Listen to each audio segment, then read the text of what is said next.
मंडळी, मी मालवणी चेडू साली. तर आज मी तुमका दाखवतोय की मालवणी पद्धतीने मासे कसे भाजले जातात. तर पहिल्यांदा आम्ही असं जाडा मीठ त्याच्यात घालतो आणि ते थोडा वेळ ठेवून देतो. नंतर मग ते स्वच्छ धुवून घेतो अर्धा एक तासा.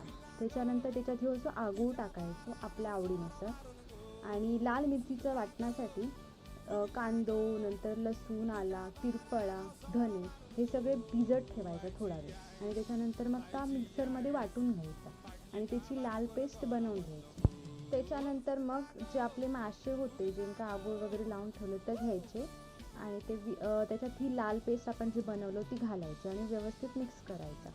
आणि हा आपल्या पिठासाठी तांदळाचा पीठ घेतला हा आणि रवो आणि मालवणी मसाला वापरलो आम्ही. तुम्ही लाल तिखट पण वापरू शकता, तर तुमका हवं तो मसाला तुम्ही वापरू शकता आणि त्या मिक्स करायचा व्यवस्थित. त्यानंतर तव्यावर थोडा तेल टाकून त्या गरम झाला की ते जे मासे असतात ते असे पिठात घोळवून घ्यायचे व्यवस्थितपणे आणि तव्यावर फ्राय करून ठेवायचे आणि फ्राय करायचे व्यवस्थित आणि आपले मासे रेडी असतात. तुमका ही रेसिपी नक्कीच आवडली असा तशी मला गॅरंटी असा. धन्यवाद मंडळी.